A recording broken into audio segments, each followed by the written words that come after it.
Bien, el tema número 2, que se llama análisis e interpretación de los estados financieros, es un tema muy importante porque con él nos adentramos ya a lo que es analizar, interpretar y sugerir sobre los estados financieros. Cuando hablamos de análisis de los estados financieros nos referimos a ello, no nos estamos refiriendo a análisis de cuentas, que es cuando nosotros empezamos a depurar las cuentas para poderlas racionalizar, que es muy diferente. Tampoco estamos hablando de un análisis de evaluación de proyectos ni análisis económico, que eso hacen los especializados de esa área de proyectos. Estamos hablando de análisis e interpretación de los estados financieros.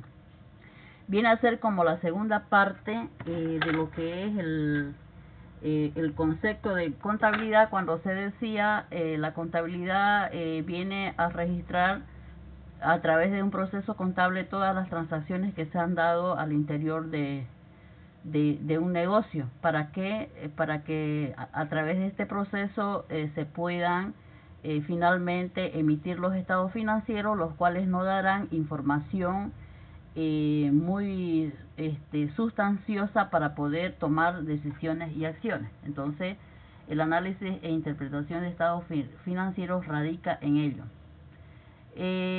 El concepto de análisis de estado financiero.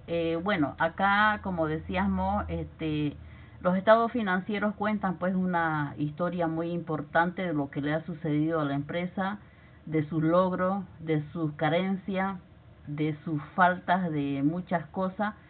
Entonces, cuando hablamos de querer saber un poco más profundamente qué es lo que le está sucediendo a la empresa, de qué benevolencias cuenta, de qué carencias cuenta, de qué enfermedades cuenta, nosotros debemos empezar a separar las partes y empezar a conocer cada uno de sus componentes de los estados financieros, de los rubros que componen los estados financieros.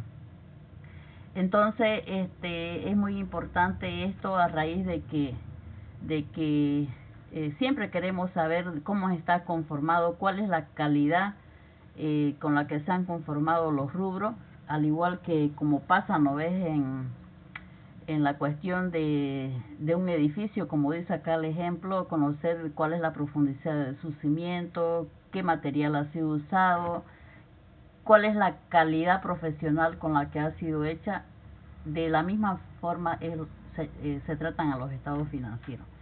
Cuando hablamos del concepto de estado financiero nos referimos a qué es la distinción de las partes de un todo para llegar a conocer sus elementos. Es la descomposición, es la técnica primaria de separar, es la operación de distinguir o separar los componentes que integran los estados financieros. Recordemos que los estados financieros básicamente engloban 5 grandes grupos, que es el activo, pasivo, patrimonio, ingresos y egresos. Entonces, ¿cómo descomponemos cada uno? ¿Qué relación tienen entre ellos? Y eso es la forma de analizar. ¿Para qué? Para poder conocer sus partes, para poder extractar información y nos puedan dar pautas para emitir un criterio profesional.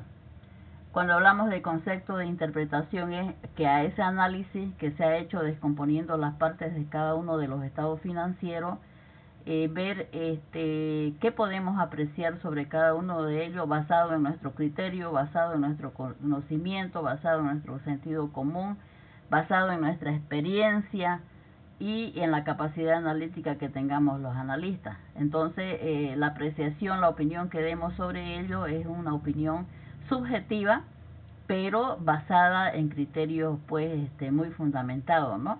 Entonces, nosotros lo que podamos derivar del análisis, podemos expresar una interpretación, y a raíz de esa interpretación podemos también vertir sugerencias hacia los interesados de estos estados financieros. ¿Cuáles son las condiciones que debe aplicar un analista?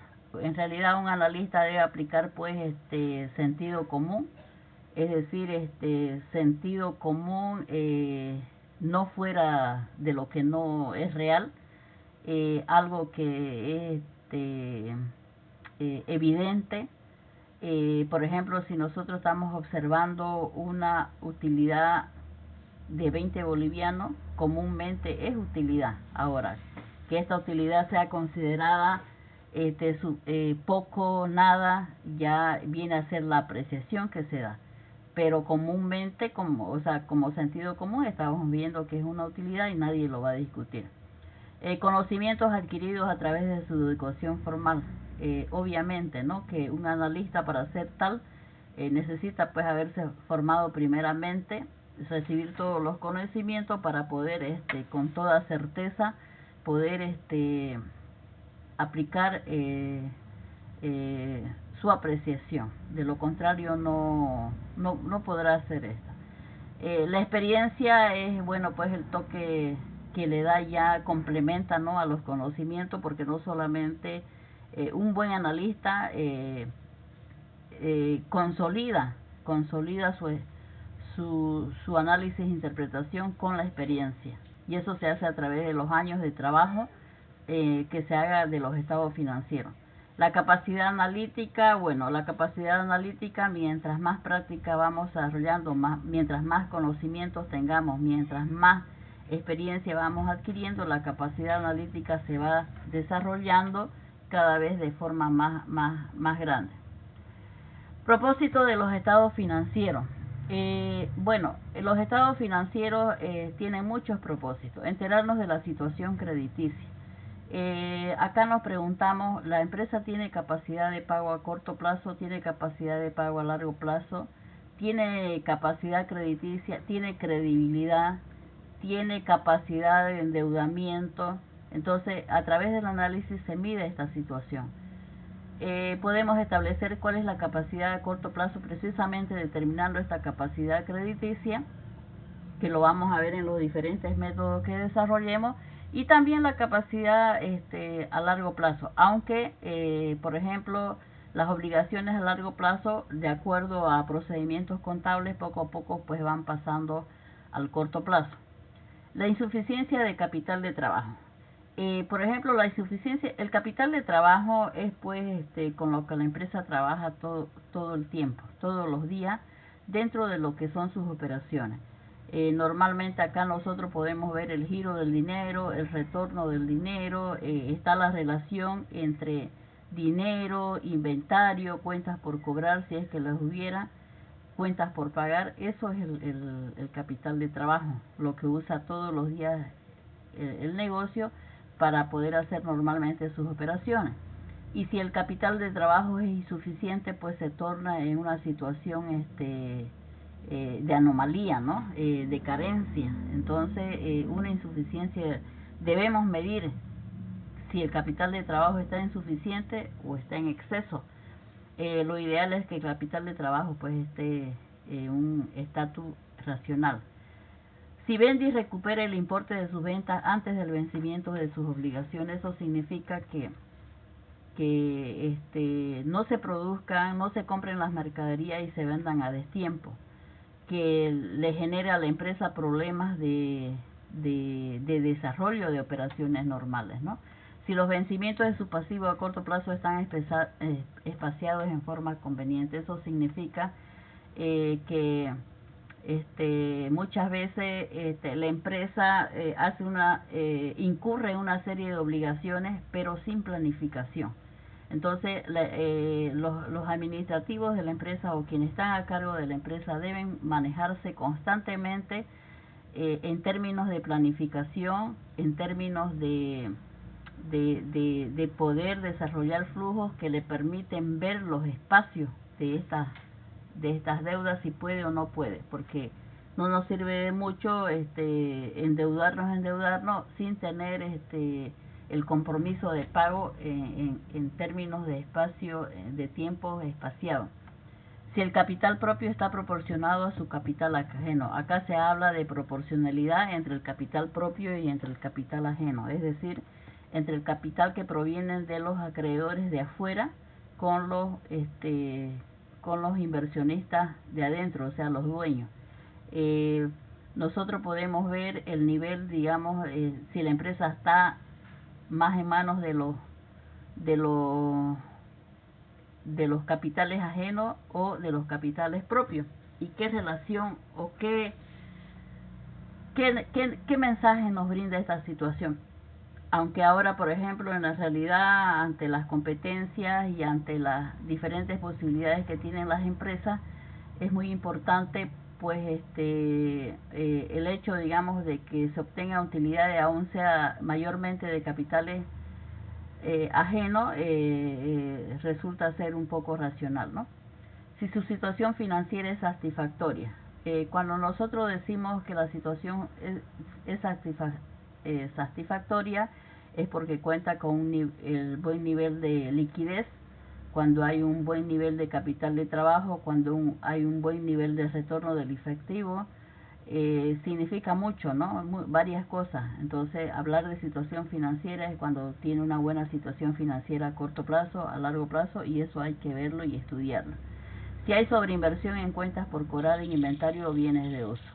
El hecho de que se incurra en sobreinversión de cuentas por cobrar siempre debe llamar la atención, pues eso significa un estancamiento del giro del dinero que está entre los clientes y que, bueno, hay que efectivizar en el tiempo estipulado, en el tiempo posible. Por eso es que es muy importante el establecimiento de políticas de cobro y políticas de dar crédito también. Cuando los inventarios están, hay sobreinversión en inventario, quiere decir que este inventario no está girando, se ha estancado por alguna razón. Pueden estar sucediendo situaciones adversas en el entorno de la empresa o dentro de la empresa, y eso también son motivos de análisis e interpretación. Y en los bienes de uso significa, digamos, que hay exceso, ¿no?, en los bienes de uso, por lo tanto va a dar lugar a capital dormido. Si el exceso pasivo a largo plazo ha desequilibrado la estructura financiera, muchas veces las empresas de forma quizás mentirosa, de forma desplanificada, incurre en una serie de pasivos a largo plazo que después van a desequilibrar la estructura financiera. Más que todo va a afectar el corto plazo y no le va a permitir operar de forma normal. Si el capital social y las utilidades retenidas en la empresa se han empleado en forma conveniente. La idea de retener la utilidad precisamente es para poder inyectar capital a la empresa y ahorrarnos, ¿no?, de estar requiriendo capitales ajenos que no significan cargo financiero. Entonces, pero eso hay que hacerlo de forma conveniente y de forma planificada. Todo gira alrededor de la planificación. Si las utilidades se está obteniendo las empresas son las razonables para el capital invertido.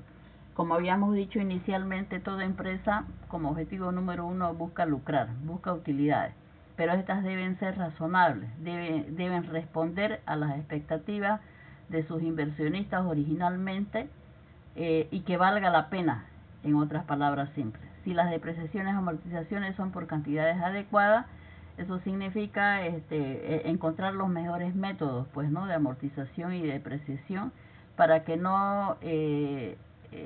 esto no genere sobreestimación de costos y gastos, o no genere subestimación de costos y gastos. Si la empresa sobrecapitalizada adolece está sobrecapitalizada o adolece de capital suficiente. Esto es muy importante también, porque muchas veces, por no hacer una buena planificación o no haber determinado una inversión requerida mediante una planificación de proyecto, después resulta que la empresa termina sobrecapitalizada o adolece de capital. Tener una empresa sobrecapitalizada quiere decir que tiene mucho capital en relación a la actividad que está haciendo, y eso significa tener un capital dormido, ocioso. En cambio, cuando adolece de capital, significa que la empresa va a tener que recurrir a buscar financiamiento, y en estos tiempos es muy difícil. Cuando hablamos de los objetivos y fines del análisis, tenemos dos grandes grupos de objetivos: los objetivos principales y los objetivos secundarios. Dentro de los objetivos principales tenemos los objetivos financieros, los objetivos económicos, los objetivos de elementos patrimoniales y los objetivos especiales. Dentro de los objetivos financieros tenemos los objetivos a corto plazo y los objetivos a largo plazo.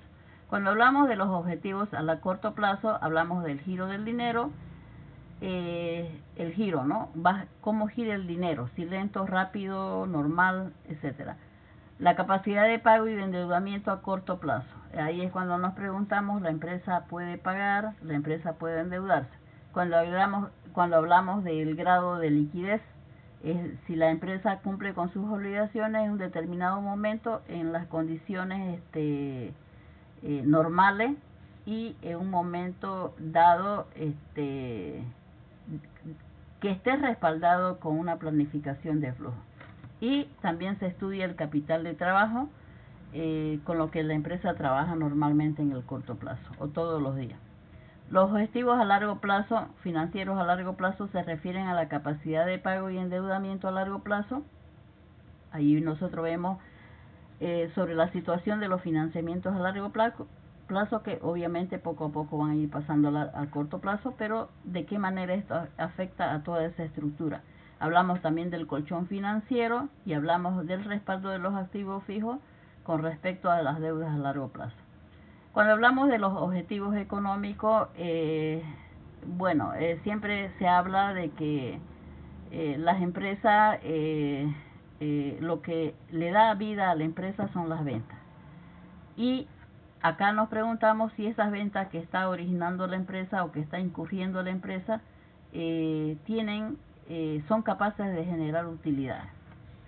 Entonces, el objetivo económico se refiere a la capacidad de generar utilidades o resultados positivos. Los objetivos de elementos patrimoniales. Acá se trata de ver sobre el origen y aplicación de la de fondos. ¿Qué cuentas proporcionaron fondos y hacia dónde se fueron? ¿Y cuál es la justificación o cuál es la explicación que damos de cada uno de esos movimientos?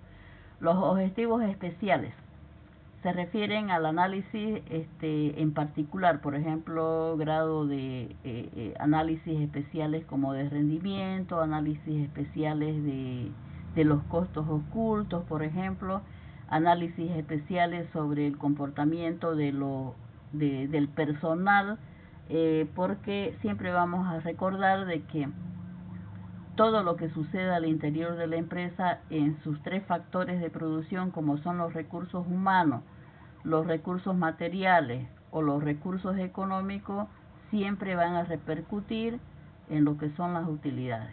Y los objetivos secundarios, que se refieren ya más que todo a objetivos de forma. Comprobar o verificar que los estados financieros sean realizados con un alto grado de razonabilidad y por tanto deben ser auditados. Cuando hablamos de la metodología de análisis, tenemos dos grupos de métodos. Los métodos horizontales, también llamados históricos o dinámicos, se refieren a, y el otro grupo, los métodos verticales o estáticos. Cuando hablamos de los métodos horizontales, históricos o dinámicos, porque se los tiene que realizar básicamente a través de dos o más estados financieros llamados estados financieros comparativos. Tenemos el método de aumentos y disminuciones en términos absolutos, el método de aumentos y disminuciones en términos relativos, el método de las tendencias y obviamente que podemos hacer representaciones gráficas de estos métodos.